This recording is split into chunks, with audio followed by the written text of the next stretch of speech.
పూర్తి వివరాలు చూసే ముందు మా ఛానల్ ని సబ్స్క్రైబ్ చేయడం మర్చిపోకండి. శ్రీ గురుభ్యో నమః. శ్రీ మహాసరస్వత్యై నమః. ఓం నమః శివాయ.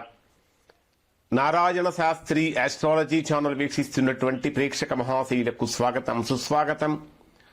ఈరోజు మనము 2026 సంవత్సరం ఫిబ్రవరి నెల 1వ తేదీ నుంచి 10వ తేదీ వరకు తులారాశిలో జన్మించిన వారి యొక్క గ్రహస్థితులు ఎలా ఉన్నాయి, రాశి ఫలితాలు ఎలా ఉండబోతున్నాయి, రోజువారీ ఫలితాలు ఎలా ఉంటాయి, ఒకవేళ ప్రతికూలతలు కనుక ఉంటే ఎటువంటి పరిహారాలు పాటించాలి మొదలైన అన్ని విషయాలు, తులారాశి వారికి సంబంధించినటువంటి అన్ని విషయాలు మనం ఈ వీడియోలో తెలుసుకుందాం. ఇక్కడ ప్రస్తుతం తులారాశి వారి యొక్క గ్రహస్థితిని కనుక పరిశీలించినట్లయితే రాశ్యాధిపతి అయినటువంటి శుక్రుడు రాశికి పంచమ స్థానంలో సంచరిస్తున్నాడు. రాశ్యాధిపతి యొక్క పంచమ స్థాన సంచారం తులారాశి వారికి విశేషమైనటువంటి యోగాన్ని, భోగాన్ని కలిగిస్తుంది. జరుగుతున్నటువంటి గ్రహస్థితులు ఎక్కడా కూడా తులారాశి వారికి ప్రతికూలంగా లేవు. అన్నీ కూడా చాలా అనుకూలమైనటువంటి స్థానాలలో, అనుకూలమైనటువంటి స్థితులలో, గొప్ప శుభ ఫలితాలు ఇచ్చేటటువంటి స్థానాలలో గ్రహస్థితి జరుగుతుంది. మరి ఇప్పుడు చెప్పినటువంటి ఫలితాలు తులారాశిలో ఉన్న అందరికీ వర్తిస్తాయంటే దాదాపుగా 90% మందికి వర్తిస్తాయి. ఎవరికైతే వ్యక్తిగత జాతకంలో దోషముందో, ఎవరికైతే జరుగుతున్న మహర్దశలు కానీ అంతర్దశలు కానీ దోషయుక్తంగా ఉంటాయో అటువంటి వారు గొప్ప ఫలితాన్ని పొందలేరు. అటువంటి సందర్భంలో ఒక్కసారి మీరు మీ యొక్క వ్యక్తిగత జాతకాన్ని విశ్లేషణ చేయించుకొని దోషం ఎక్కడుందో తెలుసుకుని దోష నివారణ చేయించుకుంటే సత్ఫలితాన్ని పొందుతారు. ప్రధానంగా తీసుకుంటే రాశ్యాధిపతి అయినటువంటి శుక్రుడు రాశికి పంచమ స్థానంలో సంచరించేటటువంటి ఈ సందర్భంలో ఇది విశేషమైనటువంటి యోగ కారకం. ఎందుకంటే ఆర్థికంగా బ్రహ్మాండమైనటువంటి బలం కలుగుతూ ఉంటుంది. అలానే ప్రేమ సంబంధమైనటువంటి విషయాలు అనుకూలంగా మారుతూ ఉంటాయి. ఆర్థిక పరమైనటువంటి స్థిరత్వం కలుగుతూ ఉంటుంది. మాట్లాడేటటువంటి మాట బహు ఆకర్షణీయంగా మారుతుంది. కొత్త కొత్త పరిచయాలు పెరుగుతూ ఉంటాయి. ఇవన్నీ కూడా విశేషమైనటువంటి యోగాన్ని కలిగించేటటువంటి ఫలితాలుగా ఉండబోతున్నాయి. ఉన్నత విద్య కోసం ప్రయత్నించేటటువంటి వారికి కూడా ఇది అనుకూలంగా మారబోతుంది. అలానే ద్వితీయ స్థానాధిపతి అయినటువంటి కుజుడు కూడా రాశికి చతుర్థ స్థానంలో, ఉచ్చ స్థానంలో సంచరించేటటువంటి సమయంలో ఎప్పుడైతే కుజుడు ఉచ్చ స్థానంలో సంచరిస్తాడో అధికారపరమైనటువంటి అనుకూలతలు పెరుగుతూ ఉంటాయి. ముఖ్యంగా ఇంజనీరింగ్ కానీ రియల్ ఎస్టేట్ రంగాల్లో ఉన్న వారికి శ్రమ ఎక్కువైనా సరే ఫలితం దక్కేటటువంటి కాలంగా ఉంటుంది. తండ్రితో సంబంధాలు బలపడతాయి అని చెప్పాలి. పై అధికారులతో వ్యవహరించేటప్పుడు కొద్దిగా జాగ్రత్తలు కనుక పాటించినట్లయితే చాలా గొప్ప శుభ ఫలితాలు పొందుతారు. తర్వాత పితృకారక గ్రహమైనటువంటి రవి, అంటే లాభస్థానాధిపతి రవి కూడా చతుర్థ స్థానంలోనే సంచరిస్తున్నటువంటి కారణం చేత వారసత్వంగా వచ్చేటటువంటి సంపద విషయంలో ఏర్పడినటువంటి ఆటంకాలు తొలగిపోతాయి.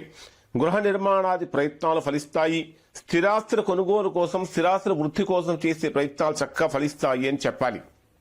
ఇక తరువాత పంచమ స్థానంలో బుధుడు కూడా సంచరిస్తూ ఉన్నాడు. ఈ పంచమ స్థానంలో సంచరించేటటువంటి బుధుడు అంటే బుద్ధికారకుడు.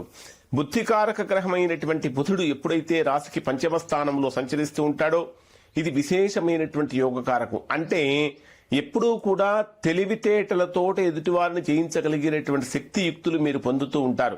సామర్థ్యం పెరుగుతూ ఉంటుంది. అనేక రంగాలలో, అనేక విషయాలలో శక్తి సామర్థ్యాలు బలంగా పెరుగుతాయి అని చెప్పాలి. అన్నిటికంటే ఆలోచనలు చాలా ఉత్తమోత్తమంగా సాగుతూ ఉంటాయి. అలానే శని ప్రభావాన్ని కనుక తీసుకుంటే నిజాయితీగా కష్టపడేటటువంటి వారికి శాశ్వతమైనటువంటి ఫలితాలు దక్కే అవకాశాలు కూడా బలంగా ఉంటాయి. ఇక గురుడుని యొక్క ప్రభావాన్ని కనుక మనం పరిశీలించినట్లయితే గురుడు 9వ స్థానంలో, భాగ్యస్థానంలో సంచరించేటటువంటి ఈ రోజులలో ఈ 10 రోజులు కనుక పరిశీలించినట్లయితే కొంచెం అంటే గణనీయమైనటువంటి ప్రభావాన్ని చూపించే అవకాశాలు కనిపిస్తూ ఉన్నాయి. ఈ సమయంలో గురుడు మీ రాశికి 9వ స్థానంలో సంచరించేటప్పుడు, 9వ స్థానం అంటే ఉన్నత విద్యకు, ప్రభుత్వ ఉద్యోగాలకు సంబంధించినటువంటి స్థానం కాబట్టి ఉన్నత విద్యకు సంబంధించిన అంశాలు అనుకూలంగా మారుతూ ఉంటాయి. విద్య, వ్యాపారం, కమ్యూనికేషన్ రంగాల్లో ఉన్న వారికి విశేషమైన అవకాశాలు లభిస్తూ ఉంటాయి. ముఖ్యంగా చదువులో కానీ ఇంటర్వ్యూలకు అటెండ్ అయ్యేటటువంటి వారికి కానీ గొప్ప ఫలితాలు కనిపిస్తాయని చెప్పాలి. ఒప్పందాలలో అనుకూలమైన ఫలితాలు కూడా కనిపించే అవకాశాలు ఉన్నాయి. ఇక రాహుకేతు గ్రహాల యొక్క ప్రభావాన్ని కనుక పరిశీలిస్తే పంచమ స్థానంలో సంచరించేటటువంటి రాహు యొక్క ప్రభావం కారణం చేత సాఫ్ట్వేర్ రంగంలో ఉన్నవారికి కానీ, టెక్నాలజీ రంగంలో ఉన్నవారికి కానీ, ఆన్లైన్ రంగాల్లో ఉన్నవారికి కానీ, సోషల్ మీడియా రంగాల్లో ఉన్నవారికి కానీ మొదలైనటువంటి వారికి వారి యొక్క జీవిత ప్రస్థానం చాలా గొప్పగా ముందుకు సాగుతూ ఉంటుంది. రాజకీయాలపైన కూడా ఆసక్తి పెరుగుతూ ఉంటుంది. అదే సమయంలో తొందరపాటు నిర్ణయాల వల్ల కొద్దిగా మానసికమైన ఒత్తిడి కూడా కలిగే అవకాశాలు ఉంటాయి. ఇక కేతువు యొక్క ప్రభావం కూడా విశేషమైనటువంటి యోగాన్ని కలిగించేటటువంటి స్థితంగా ఈ రాశి వారికి ఉంది అని చెప్పాలి. మరి ఓవరాల్ గా 1వ తేదీ నుంచి 10వ తేదీ వరకు ఈ రాశి వారికి ఎలా ఉండబోతుంది అనేది కనుక మనం పరిశీలిస్తే, డే వైజ్ గా కనుక పరిశీలించినట్లయితే 1వ తేదీ ఉదయం నుంచి 2వ తేదీ రాత్రి 10:52 మధ్యలో ఇది మీ చంద్రుడు మీ జన్మరాశికి దశమ స్థానంలో, కర్మస్థానంలో, ఉద్యోగ స్థానంలో, వ్యాపార స్థానంలో చంద్రుడి యొక్క సంచారం అనేటటువంటిది అనేక రకాలైనటువంటి అనుకూలతలు పెంచుతూ ఉంటుంది. అంటే ఎట్టి పరిస్థితుల్లో మీరు ఇక్కడ ఆర్గ్యుమెంట్స్ అనేటటువంటివి లేకుండా చేసుకోవాలి. అంటే అనవసరమైనటువంటి వాదోపవాదాలకు పై అధికారులతో గాని, తోటి కొలీగ్స్ తో గాని వాదోపవాదాలకు దిగకుండా చూసుకోవాలి. కానీ గుడ్ న్యూస్ వినే అవకాశాలు కూడా కనిపిస్తూ ఉన్నాయి. అంటే మొదట్లో కొద్దిగా తాత్కాలికంగా ఇబ్బందులు పడినప్పటికీ అల్టిమేట్ గా ఫైనల్ రిజల్ట్ మీ వైపే వచ్చే అవకాశాలు ఉంటాయి. ఖచ్చితంగా సూర్య నమస్కారం చేయడం వల్ల మంచి ఫలితాన్ని పొందుతారు.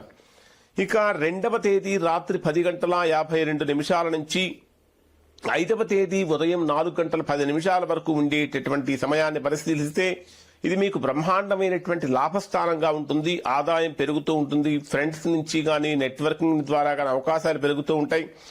పాత బాకీలు ఏవైతే ఉంటాయో రావాల్సిన బాకీలు వసూలయ్యే అవకాశాలున్నాయి. సోషల్ మీడియాలో యాక్టివ్ గా ఉంటే మంచి గుర్తింపు కూడా పెరుగుతూ ఉంటుంది. శుక్రవారం రోజున తెలుపు రంగు పూలతో గనక పూజించినట్లయితే మంచిది. స్పెక్యులేషన్ విషయాల్లో కొంచెం జాగ్రత్తగా ఉండాలి. అలానే 5వ తేదీ ఉదయం నుంచి 7వ తేదీ మధ్యాహ్నం 1:24 వరకు ఉండేటటువంటి సమయం ఇది మీకు కొద్దిగా ప్రతికూలత కలిగించేటటువంటి స్థానంగా ఉండబోతుంది. మనసు అలసటగా మారుతూ ఉంటుంది. అనవసరమైన ఖర్చులు పెరిగిపోతూ ఉంటాయి.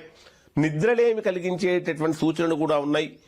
అంటే గోప్యమైన విషయాలు, రహస్యంగా ఉంచవలసినటువంటి విషయాలను మీరు రహస్యంగా ఉంచకపోవటం వలన సమస్యలు కలిగే అవకాశాలు ఉంటాయి. ఖచ్చితంగా ఇక్కడ మీరు హనుమాన్ చాలీసా పారాయణ చేయటం చాలా మంచిది.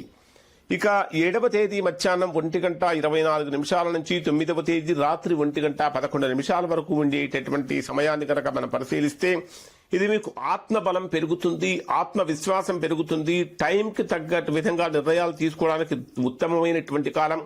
ముఖ్యంగా చెప్పాలంటే ఉద్యోగపరంగా, వ్యాపార పరంగా చేసే, వృత్తిపరంగా చేసే అనేక రకాలైనటువంటి అన్ని రంగాల వారికి కూడా మంచి నిర్ణయాలు తీసుకోవడానికి, వాటిని అమలు చేయడానికి ఇది ఉత్తమమైనటువంటి కాలంగా ఉంటుంది. ప్రేమ వివాహాలకు సంబంధించినటువంటి చర్చలు కూడా ఇది జరిగే కాలంగా మారబోతుంది. ఇక్కడ మీరు వెండి వస్తువులు కనుక ధరించినట్లయితే తద్వారా శుభ ఫలితాన్ని పొందుతారు. 9వ తేదీ రాత్రి నుంచి 10వ తేదీ రాత్రి వరకు ఉండేటటువంటి సమయంలో ఆర్థికంగా బ్రహ్మాండమైనటువంటి స్పష్టత కలుగుతూ ఉంటుంది. మాటల వల్ల వివాదాలు రాకుండా చూసుకోండి. కానీ మాట్లాడేటటువంటి మాట బహు ఆకర్షణీయంగా మారుతుంది. జనాకర్షణ పెరుగుతుంది. తద్వారా ఆర్థికంగా అభివృద్ధి చెందేటటువంటి మార్గంలో తులారాశి వారు ఉంటారు. శివనామస్మరణ చేయటం అంటే ఓం నమ శివాయ అనే శివ పంచాక్షరి మంత్ర జపం చాలా యోగాన్ని ఇస్తుంది. ముఖ్యంగా చెప్పాలంటే ఈ 10 రోజుల కాలాన్ని కనుక మనం పరిశీలిస్తే స్వీయ అవగాహన, అవకాశాలు, నిర్ణయాల కాలంగా ఉండబోతుందని చెప్పాలి. అంటే సరైనటువంటి నిర్ణయం కనుక తీసుకుంటే జీవితం మారేటటువంటి శక్తిగా ఉండబోతుంది అని చెప్పాలి.